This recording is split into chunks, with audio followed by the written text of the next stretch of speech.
In the Interests of the Brethren by Rudyard Kipling. I was buying a canary in a bird shop when he first spoke to me and suggested that I should take a less highly colored bird. The color is in the feeding, said he. Unless you know how to feed 'em, it goes canaries are one of our hobbies. He passed out before I could thank him. He was a middle-aged man with gray hair and a short dark beard rather like a Sealyham terrier in silver spectacles, for some reason his face. And his voice stayed in my mind so distinctly that months later, when I jostled against him on a platform crowded with an angling club, going to the Thames I recognized, turned and nodded. I took your advice about the canary, I said. Did you good, he replied heartily over the rod case on his shoulder, and was parted from me by the crowd. A few years ago, I turned into a tobacconist's to have a badly stopped pipe cleaned out. Well, well, and how did the canary do? Said the man behind the counter. We shook hands, and what's your name? We both asked together. His name was Louis Holroyd Burgess of Burgess, and son, as I might have seen above the door, but son had been killed in Egypt. His hair was whiter than it had been, and the eyes were sunk a little. Well, well, to think, said he, of one man in PG 48, all these millions turning up in this curious way, when there's so many who don't turn up at a lay. It was then that he told me of son Louis' death, and why the boy had been christened Louis. Yes, there's not much left for middle-aged people, just at present even one's hobbies. We used to fish together. And the same with canaries, we used to breed 'em for color deep orange, was our speciality. That's why I spoke to you, if you remember, but I've sold all my birds. Well, well, and now, we must locate your trouble. He bent over my erring pipe and dealt with it skillfully. As a surgeon, a soldier came and spoke in an undertone, received a reply and went out. Many of my clients are soldiers nowadays, and a number of 'em belong to the craft, said Mr. Burgess. It breaks my heart to give them the tobaccos they ask for. On the other hand, not one man in 5,000 has a tobacco palate preference. Yes, palate, no. Here's your pipe again. It deserves better treatment than it's had. There's a procedure, a ritual, in all things. Anytime you're passing by again, I assure you you will be welcome. I've one or two odds and ends that may interest you. I left the shop with the rarest of all feelings on meth sensation, which is only youth's right. That I might have made a friend a little distance from the door. I was accosted by a wounded man who asked for Burgess. The place seemed to be known in the neighborhood. I found my way to it again, and often after that. But it was not till my third visit that I discovered Mr. Burgess held a half-interest in Ackerman and Pernitz, the great cigar importers, which had come to him through an uncle whose children now lived almost in the Cromwell Road, and said that the uncle had been on the stock exchange. PG 49. I am a shopkeeper by instinct, said Mr. Burgess. I like the ritual of handling things. The shop has done me well. I like to do well by the shop. It had been established by his grandfather in 1827, but the fittings and appointments must have been at least half a century older. The brown and red tobacco and snuff jars, with crowns, garters, and names of forgotten mixtures in gold leaf, the polished Orinoco tobacco barrels, on which favored customers sat, the cherry-black mahogany counter, the delicately molded shelves, the reeded cigar cabinets, the German silver-mounted scales, and the Dutch brass roll and cake cutter were things to covet. They aren't so bad, he admitted. That large Bristol jar hasn't any duplicate to my knowledge. Those 8 snuff jars, on the third shelf, the Dollins, where he used to work for Wimble in 17. Fortier, absolutely unique. Is there anyone in the trade now could tell you what Romanos Holland was? Or Skolton's? Here's a snuffmull of George the First's time. And here's a Louis Quinze hat am I talking of. Trees of corsigrator for making brand snuff. They were regular tools of the shop in my grandfather's day. And who on earth to leave 'em to outside of the British Museum? Now I can't think. His pipes, I would this were a tale for virtuous. His amazing collection of pipes was kept in the parlor, and this gave me the privilege of making his wife's acquaintance. One morning, as I was looking covetously at a jacaranda-wood cigarro, not cigar cabinet, with silver lock plates and drawer knobs of Spanish work, a wounded Canadian came into the shop and disturbed our happy little committee. Say, he began loudly, are you the right place? PG 50. Who sent you? Mr. Burgess demanded. A man from Messens, but that ain't the point. I've got no certificates, nor paper snothin', you understand. I left my lodge owin' $17 back dues, but this man at Messens told me it wouldn't make any odds with you. It doesn't, said Mr. Burgess. We meet tonight at 7 p. Roman 1000. The man's face fell a yard. Hell, said he, but I am in hospital, I can't get leave. And Tuesdays and Fridays at 3 p. Roman 1000. Mr. Burgess added promptly, y'all have to be proved, of course. Guess I can get by that all right, was the cheery reply. Tuesday, then he limped off beaming. Who might that be, I asked. I don't know any more than you, doke, sept. He must be a brother, London's full of masons now. Well, we must do what we can these days. If y'all come to tea this evening, I'll take you on to lodge afterwards. It's a lodge of instruction. Delighted. Which is your lodge, I said, for up till then he had not given me its name. Faith and Works 5837, the third Saturday of every month. Our lodge of instruction meets nominally every Thursday, but we sit oftener than that now, because there are so many visiting brothers in town. Here another customer entered, and I went away much interested in the range of Brother Burgess' hobbies. At tea time he was dressed as for church, and wore gold pincenez, in lieu of the silver spectacles. I blessed my stars that I had thought to change into decent clothes. Yes, we owe that much to the craft, he assented. All ritual is fortifying. Ritual's a natural necessity for mankind. The more things are upset, the more they PG-51 fly to it. I abhor slovenly ritual anywhere. By the way, would you mind assisting at the examinations, if there are many visiting brothers tonight, y'all? Find some of 'em very rusty. Beauteet's the spirit, not the letter, that giveth life. The question of visiting brethren is an important one. There are so many of them in London now, you see, and so few places where they can meet. You dear thing, said Mrs. Burgess, and handed him his locked and initialed apron case.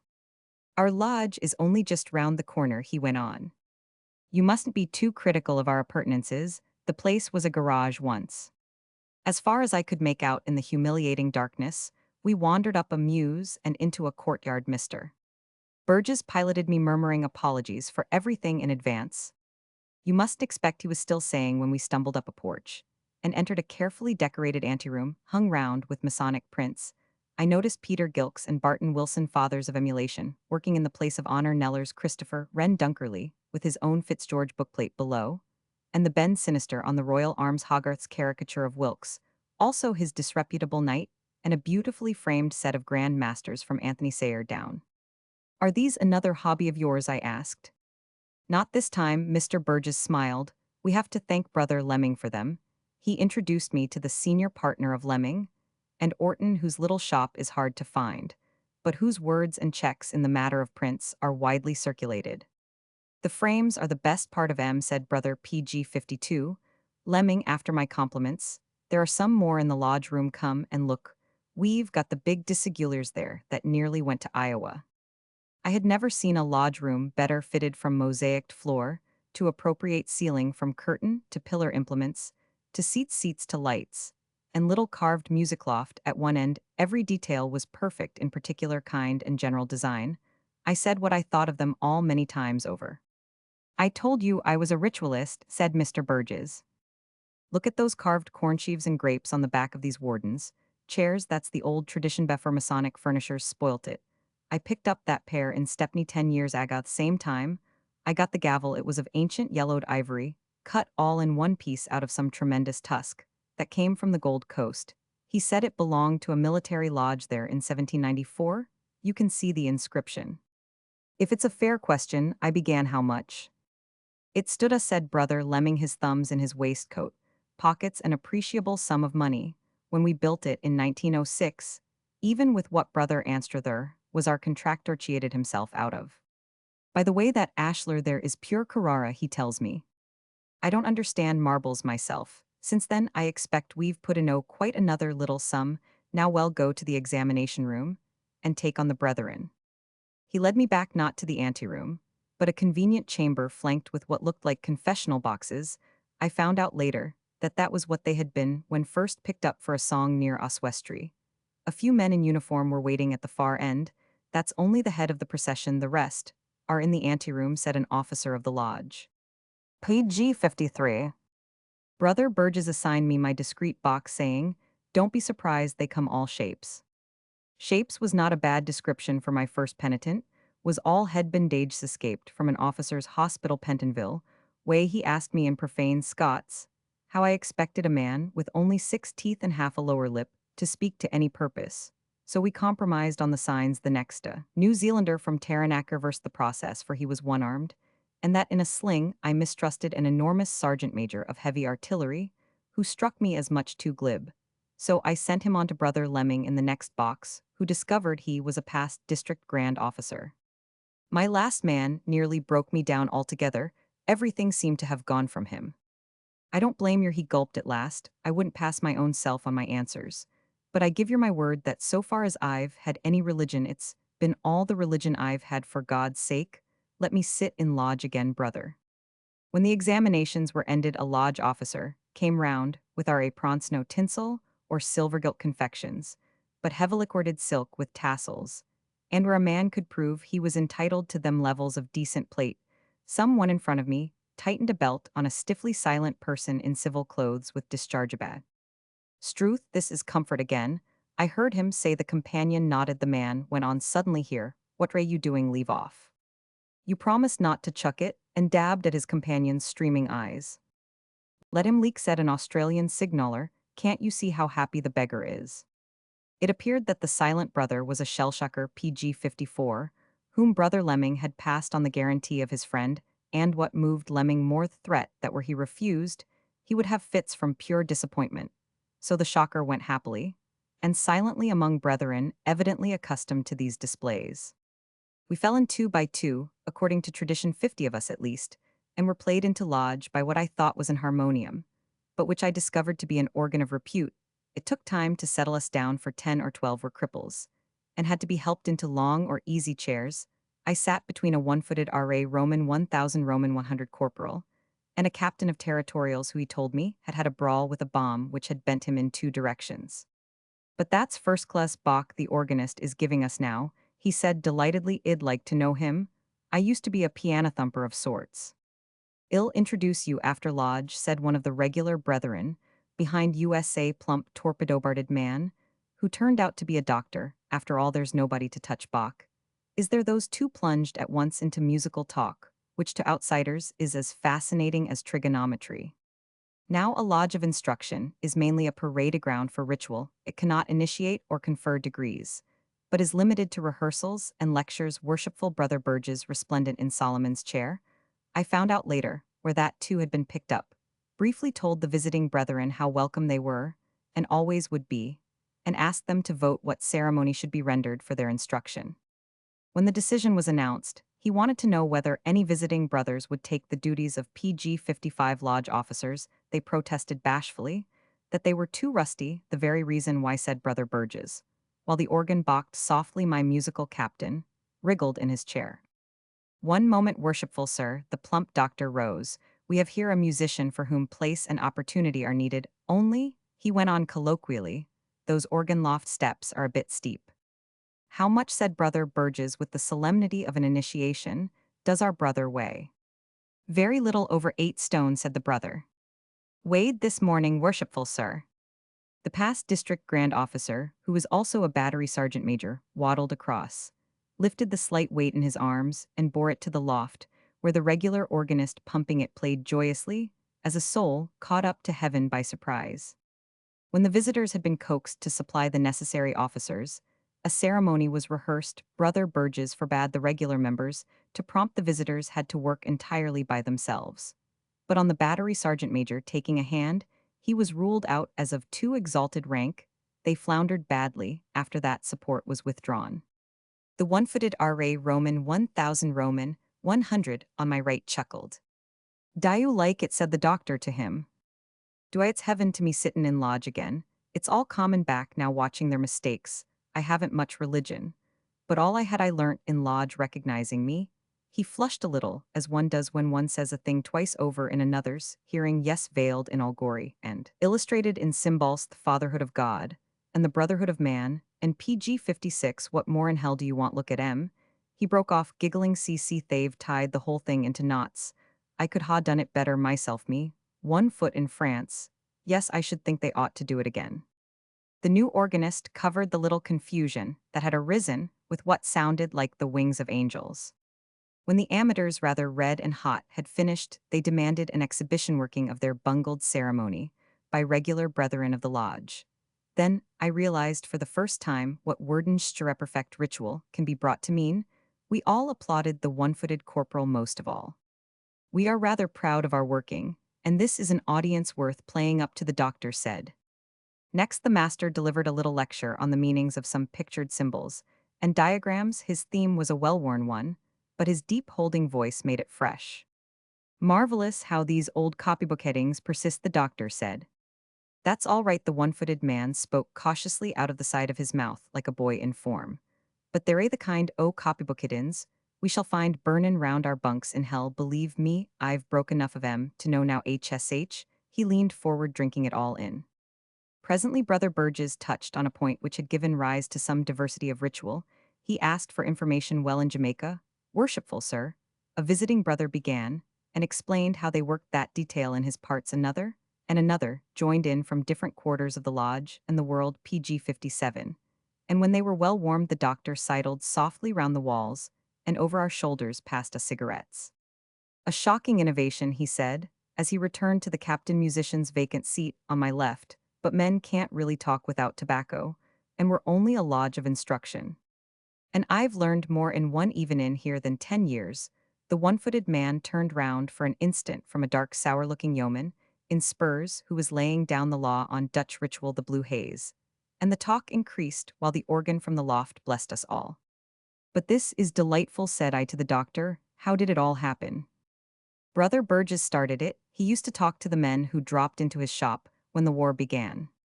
He told us sleepy old chaps in lodge that what men wanted more than anything else was lodges where they could just sit, and be happy like we are now. He was right too. We're learning things in the war. A man's lodge means more to him than people imagine. As our friend on your right said just now, very often masonry's the only practical creed we've ever listened to since we were children. Platitudes, or no platitudes, it squares with what everybody knows ought to be done, he sighed. And if this war hasn't brought home the brotherhood of man to us all, I'm a hun. How did you get your visitors? I went on. Oh, I told a few fellows in hospital near here at Burgess' suggestion that we had a lodge of instruction, and they'd be welcome, and they came, and they told their friends, and they came. That was 2 years ago now. We've lodge of instruction 2 nights a PG 58 week, and a matinee nearly every Tuesday and Friday for the men who can't get evening leave. Yes, it's all very curious. Id no notion what the craft means till this war.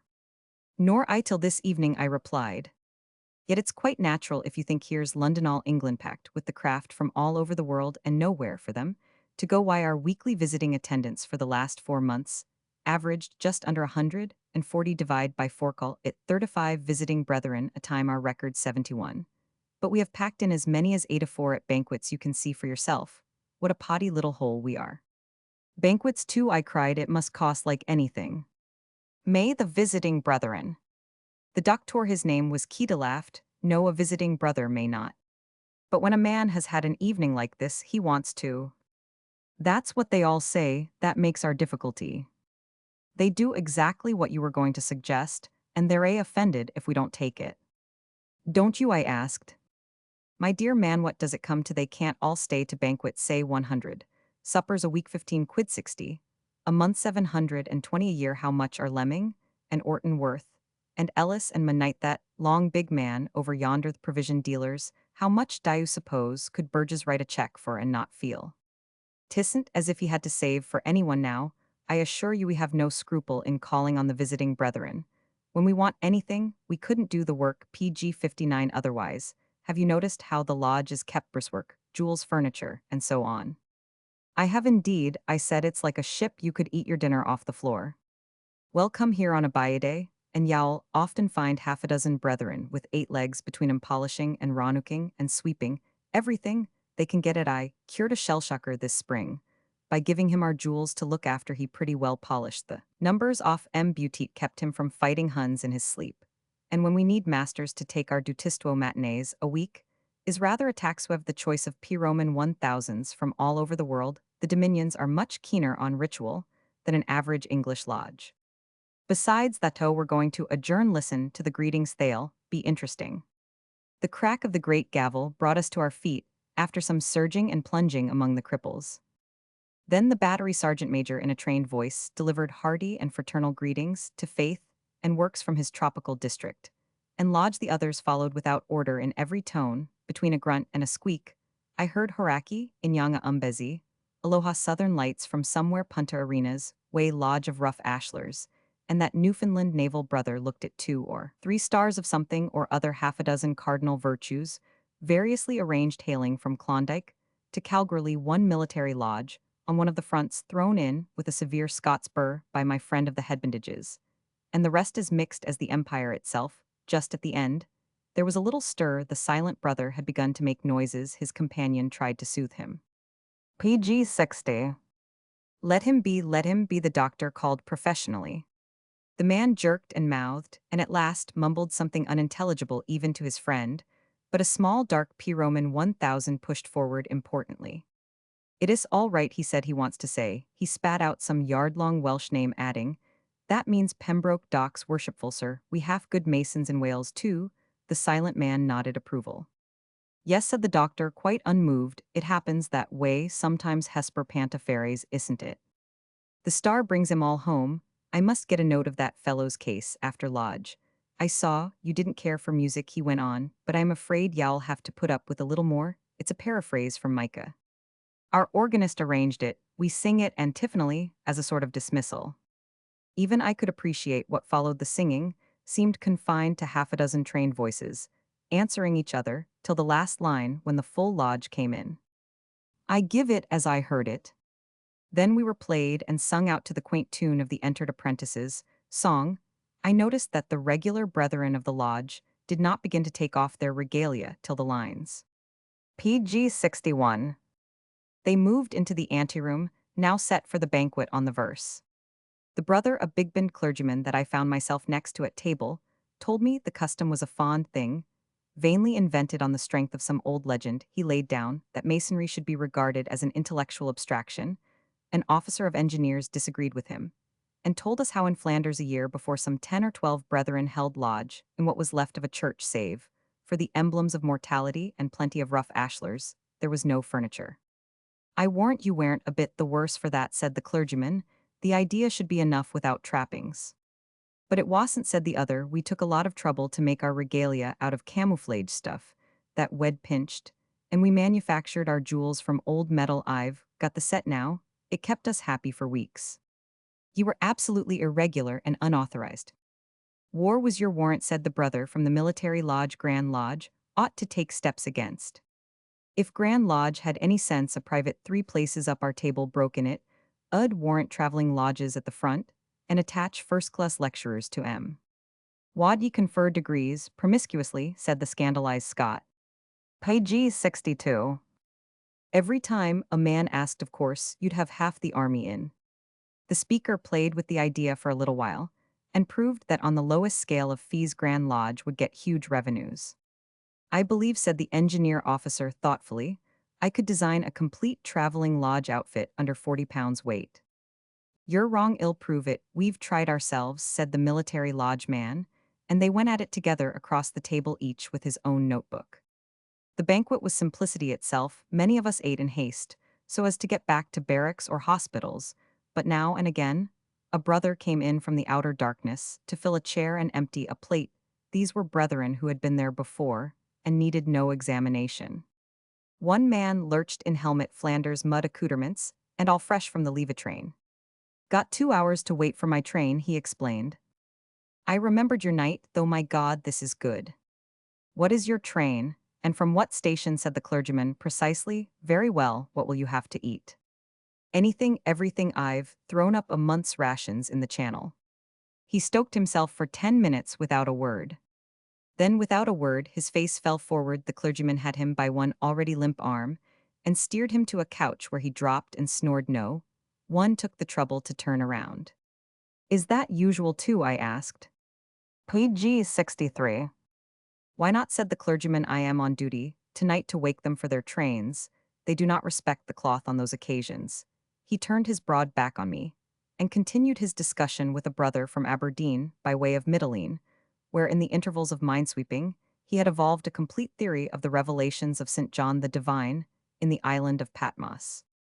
I fell into the hands of a sergeant instructor of machine gunsby profession, a designer of ladies' dresses. He told me that English women as a class lose on their corsets what they make on their clothes, and that Satan himself can't save a woman who wears third-assailing corsets under a third-iguinia costume. Here, to my grief, he was buttonholed by a zealous lieutenant of his own branch, and became a sergeant again all in one click. I drifted back and forth studying the prints on the walls and the Masonic collection in the cases, while I listened to the inconceivable talk. All round me, little by little, the company thinned, till at last there were only a dozen or so of us left. We gathered at the end of a table near the fire, the nightbird from Flanders trumpeting lustily into the hollow of his helmet, which someone had tipped over his face. "And how did it go with you?" said the doctor. "It was like a new world," I answered. "That's what it is, really." Brother Burgess returned the gold pincenez to their case, and reshipped his silver spectacles, or that's what it might be made with a little trouble. When I think of the possibilities of the craft at this juncture, I wonder. He stared into the fire. PG 64. "I wonder too," said the sergeant major slowly. "Butin, the whole inclined to agree with you. We could do much with masonry. As an aid, as an aid, not as a substitute for religion," the clergyman snapped. "Oh Lord, can't we give religion a rest for a bit?" the doctor muttered. "It hasn't done so, I beg your pardon, all around." The clergyman was bristling. "Camarade," the wise sergeant major went on, both hands up. "Certainly not as a substitute for a creed, but as an average plan of life. What I've seen at the front makes me sure of it." Brother Burgess came out of his muse. "There ought to be a dozen 20 author lodges in London, every night conferring degrees too, as well as instruction. Why shouldn't the young men join? They practice what we're always preaching. Well, we must all do what we can. What's the use of old masons if they can't give a little help along their own lines?" "Exactly," said the sergeant major, turning on the doctor. "And what's the darn use of a brother if he isn't allowed to help?" "Have it your own way, then," said the doctor testily. He had evidently been approached before he took something the sergeant major handed to him, and pocketed it with a nod. "I was wrong," he said to me, "when I boasted of our independence. They get round us sometimes. This," he slapped his pocket, "will give a banquet on Tuesday. We don't usually feed at matinees. It will be a surprise, by the way. Try another sandwich. The ham are best." He pushed me a plate. "They are," I said. "I've only had 5 or 6. I've been looking for them." "Glad you like them," said Brother Lemming, fed PG 65. "Him myself cured him myself at my little place in Berkshire. His name was Charlemagne, by the way. Doc, am I to keep another one for next month?" "Of course," said the doctor with his mouth full. "A little fatter than this chap, please, and don't forget your promise about the pickled nasturtiums. They're appreciated." Brother Lemming nodded above the pipe he had lit as we began a second supper. Suddenly, the clergyman, after a glance at the clock, scooped up half a dozen sandwiches from under my nose, put them into an oiled paper bag, and advanced cautiously towards the sleeper on the couch. "They wake rough sometimes," said the doctor. "Nerves, the clergyman tiptoed directly behind the man's head, and at arm's length, rapped on the dome of the helmet. The man woke in one vivid streak as the clergyman stepped back and grabbed for a rifle that was not there. "You've barely half an hour to catch your train." The clergyman passed him. "The sandwiches come along." "You're uncommonly kind, and I am very grateful," said the man, wriggling into his stiff straps. He followed his guide into the darkness after saluting. "Who's that?" said Lemming. "Can't say," the doctor returned indifferently. "He's been here before. He's evidently a P-Roman 1000 of sorts." Well, said Brother Burgess, whose eyelids were drooping. "We must all do what we can. Isn't it almost time to lock up?" "I wonder," said I, as we helped each other into our coats, "what would happen if Grand Lodge knew about all this?" "About what?" Lemming turned on me quickly. PG 66. "A lodge of instruction, open 3 nights and 2 afternoons, a weekend, running a lodging house as well. It's all very nice, but it doesn't strike me somehow as regulation." "The point hasn't been raised yet," said Lemming. "Well, settle it after the war. Meantime, we shall go on." "There ought to be scores of them," Brother Burgess repeated, as we went out of the door. "All London's full of the craft, and no places for them to meet in. Think of the possibilities of it. Think what could have been done by masonry, through masonry, for all the world. I hope I'm not censorious, but it sometimes crosses my mind that Grand Lodge may have thrown away its chance in the war, almost as much as the church has." "Lucky for you the padre is taking that chap to King's Cross," said Brother Lemming, "or he'd be down your throat. What really troubles him is our legal position under Masonic law. I think hell inform on us one of these days. Well, good night, all the doctor and Lemming turned off together. Yes, said Brother Burgess, slipping his arm into mine, almost as much as the church has. But perhaps I am too much of a ritualist. I said nothing, I was speculating how soon I could steal a march on the clergyman and inform against faith. And works no 5837 E Roman 100. PG 67.